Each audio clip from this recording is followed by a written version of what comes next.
이번 시간에 우리 2022년 3회 정보처리 산업기사 실기 기출문제를 같이 한번 풀어보도록 하겠습니다. OSI 7계층에 대해서 이제 문제가 나왔어요. OSI 7계층 중에서 다음 이제 설명에 해당하는 그 알맞은 그 계층을 써라. 그렇게 이제 문제가 나왔습니다. 자, 지금 설명을 보니까 개방 시스템들 간의 네트워크 연결을 이제 관리하는 그런 기능도 있고요. 그리고 데이터 이제 교환, 중계 기능 이런 것들을 하는 그런 계층이래요. 그리고 얘는 이제 네트워크 연결을 이제 설정하고 유지하고 해제를 담당한다. 그렇게 되어 있습니다. 그리고 경로 설정, 그리고 데이터 교환, 중계, 그리고 트래픽 제어, 그리고 패킷 정보 전송 이런 기능을 가지고 있다. 그렇게 나왔습니다. 그때 이 계층에 대한 그런 가장 대표적인 그런 프로토콜에 보게 되면 X25라는 것도 있고요. 우리 IP도 있고 ICMP라는 것도 있고 ARP다, RARP다 이런 게 있대요. 이런 계층을 보고 우리가 이제 네트워크 계층 그렇게 이제 부르는 거죠. 해서 우리가 정답을 쓸 때 네트워크다 이렇게만 써도 되는 거고요. 아니면 네트워크 계층이다 이렇게 써도 되고 아니면 영어로 네트워크다, 네트워크 레이어다 이렇게 써도 됩니다. 해서 요 네 개 중에 어느 하나라도 쓰면 이제 정답으로 이제 처리가 되겠죠. 왜? 문제에서 영어로 써라, 한글로 써라 그렇게 이제 지정이 돼서 나오지 않았잖아요. 그래서 지금 우리 OSI 7계층에 대해서 이렇게 이제 시험 문제가 나는데 이 OSI 7계층에 대해서는 앞으로도 이제 시험 문제가 계속해서 꾸준하게 출제될 그런 이제 확률이 높습니다. 그러면 우리 OSI 7계층 요거 이제 정리 좀 하고 지나가자고요. 자, OSI 참조 모델이요. 이 OSI 참조 모델이라는 거는 얘만 거꾸로 읽으면 돼요. ISO라는 그 국제 표준화 기구에서 제안해 놓은 통신 규약을 보고 우리는 OSI 참조 모델, OSI 7계층 그렇게 이제 불러요. 이 OSI 7계층이라는 건 말 그대로 1층부터 7층까지 그렇게 이제 계층이 나눠져 있는데 그 중에서 1, 2, 3층을 보고 우리는 하위 계층이라고 하는 거고 4, 5, 6, 7층을 보고 우리는 상위 계층이라고 합니다. 그래서 하위 계층에는 지금처럼 물리 계층, 데이터 링크 계층, 네트워크 계층하고 이렇게 세 개의 계층으로 나눠지고 상위 계층은 전송 계층, 세션 계층, 표현 계층, 응용 계층하고 이렇게 이제 네 개의 계층으로 구성이 돼 있어요. 상위 계층, 하위 계층 여러분들이 구분할 수 있어야 돼요. 그리고 1층부터 7층까지 물리 계층이 1층에 있고요. 응용 계층이 7층이에요. 1층부터 7층까지 그 순서 여러분들이 정확하게 기억하고 계셔야 됩니다. 그때 이제 앞글자만 따서 물, 대, 내, 전, 세, 표, 응 하고 그렇게 이제 앞글자만 따서 그렇게 기억하세요. 그래서 물리 계층은 1층, 응용 계층은 7층. 자, 요 OSI 참조 모델 같은 경우에는 여러분들이 필기 공부할 때도 전부 다 숙지했던 그런 내용들일 거예요. 자, 그럼 각 계층 어떤 특징들이 있는지 그런 것 좀 간단하게 살펴보고 지나가도록 하겠습니다. 자, 우리 물리계층이요. 물리계층이 이제 1층이죠. 이 1층에서는 두 장치 간에 실제로 접속되고 절단되는 그런 기계적, 전기적, 기능적, 절차적 이런 특성들에 대한 그런 규칙을 정의해 놓은 걸 보고 우리가 물리계층이라고 합니다. 여기서 이제 주로 정의하는 게 물리적으로 이제 전송 매체, 어떤 전송 매체를 이용할 거냐, 전송 신호 방식은 어떤 걸로 할 거냐, 그런 것들을 이제 정해 놓은 그런 계층이 있고요. 여기에 보게 되면 이제 RS232C라는 것도 있고, X21도 있고, 이런 표준들이 이제 물리 계층 거예요. 이 물리 계층에서 사용되는 그런 관련된 장비가 리피터하고 허브하고 이런 장비들이 있습니다. 이런 관련 장비, 네트워크 관련 장비는 다음 섹션에서 좀 더 자세히 살펴보도록 할게요. 그래서 물리계층에서 이제 어떤 것들을 정의하고 있는지, 어떤 표준이 있는지 그 정도 기억하고 지나가시면 돼요. 그 다음에 이제 2층이요. 데이터 링크 계층이요. 자, 얘는 링크예요, 링크. 해서 얘는 두 개 인접한 개방형 시스템 간에 신뢰성이 있고 효율적인 그런 정보 전송을 할 수 있도록 시스템 간의 연결을 설정해주고 유지해주고 종료를 담당해주는 거예요. 얘는 이제 송신 측하고 수신 측하고 서로 이제 속도가 차이가 날 수밖에 없어요. 그 속도 차이를 해결하기 위해서 흐름 제어 기능도 있고요. 그리고 프레임의 시작이다, 끝이다. 그런 것들을 이제 구분하기 위해서 프레임의 이제 동기화 기능도 해주고요. 그리고 오류 검출, 회복 이런 것들을 위해서 이제 오류 제어 기능 같은 것도 해줍니다.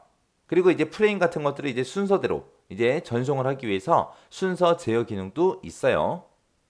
이 데이터 링크 계층에서 많은 일들을 해요. HDLC가 됐든 LAPB가 됐든 LLC가 됐든 MAC가 됐든 LAPD가 됐든 PPP가 됐든 이런 여러 가지 표준들이 있습니다.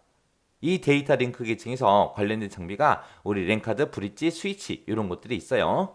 그래서 데이터 링크 계층은 뭐다? 두 개 인접한 개방형 시스템 간에 신뢰성 있고 효율적인 그런 정보 전송을 할 수 있도록 시스템 간에 연결을 설정해주고 유지해주고 종료를 담당해주더라. 여기에 어떤 기능들이 있다? 흐름 제어 기능, 그리고 동기화 기능, 그리고 오류 제어 기능, 그리고 순서 제어 기능 이런 기능들이 있다라는 거 정확하게 기억하셔야 돼요. 그 다음에 이제 3층이요. 네트워크 계층. 네트워크 계층이라는 거는 개방된 그런 시스템들 간에 네트워크 연결을 관리하는 그런 기능.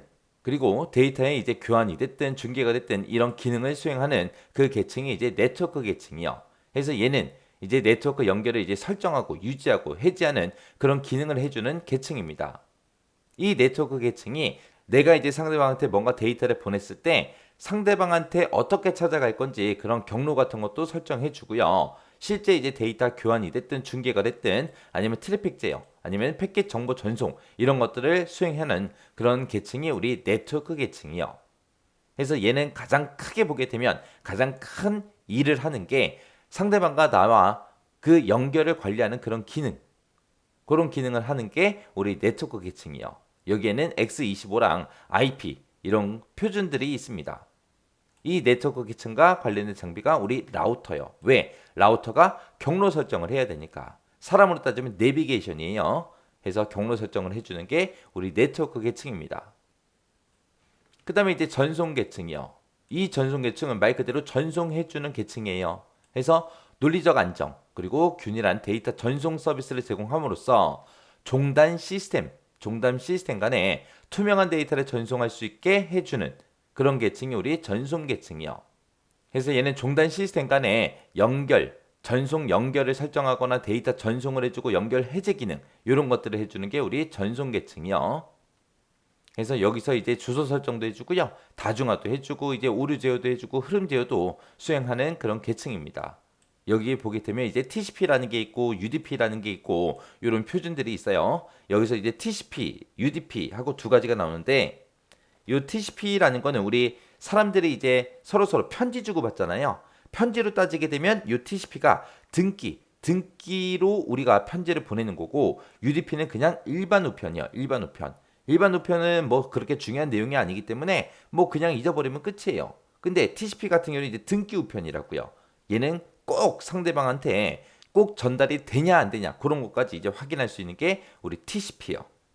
해서 신뢰성이 있냐 없냐 그거 따지는 거예요. 신뢰성 있는 전달할 때 TCP, 그렇지 않을 때 UDP요. 그때 이제 관련된 장비가 게이트웨이가 있습니다.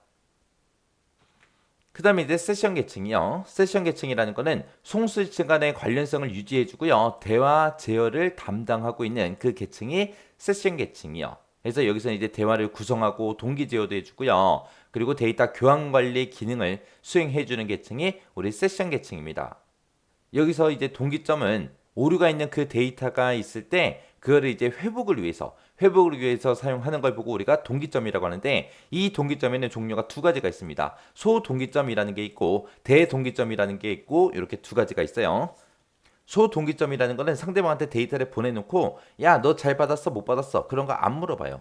안 물어보고 그냥 전송하는 거고 대동기점이라는 거는 상대방한테 데이터를 보내고 나서 잘 받았냐 못 받았냐 물어보고 잘 받았다라고 하게 되면 그 다음 데이터 보내고 또 잘 받았다 그러면 또 다음 데이터 보내고 그런 식으로 이제 보내는 게 우리 대동기점이요.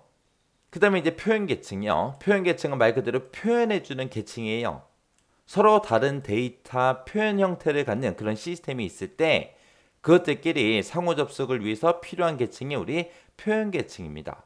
얘가 이제 주로 하는 게 이제 데이터 암호화. 내가 상대방이랑 뭔가 데이터를 주고받고 할 때 개인정보 같은 것도 있고 중요한 데이터도 있고 있을 수 있잖아요. 그런 것들을 이제 암호화를 시키고 코드 변환 같은 거 해주고 데이터 압축해주고요. 그리고 구문 검색 그리고 정보 형식 변환 관리도 해주고요. 문맥 관리 기능도 수행해주는 계층을 보고 우리는 표현 계층이라고 해요.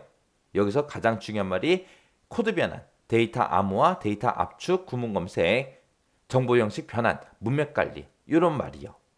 내가 만약에 데이터를 암호화 시켜서 보내게 되면 상대방이 그거를 이제 풀어서 복호화 시켜서 봐야 되겠죠. 그때 이제 내가 암호화 방식을 어떤 걸 사용했는지 상대방한테 알려줘야 상대방이 적절하게 이제 암호화된 거를 이제 복화를 해서 자기가 이제 데이터를 볼 거 아니에요. 그 다음에 이제 응용 계층이요. 응용 계층이라는 거는 사용자가 OSI 환경에 접근할 수 있도록 그렇게 이제 서비스를 제공해 주는 걸 보고 얘기합니다. 이 응용 계층에서 이제 제공해 주는 서비스가 정보 교환, 그리고 전자사서함, 그리고 파일 전송, 가상 터미널 이런 서비스를 제공해 주는 게 우리 응용 계층이요. 자, 이렇게 이제 OSI 참조 모델에 대해서 살펴봤는데 OSI 참조 모델에 요 7개 계층이 있어요. 이 7개 계층, 상위 계층이 뭔지 하위 계층이 뭔지 여러분들이 정확하게 기억하셔야 되고요.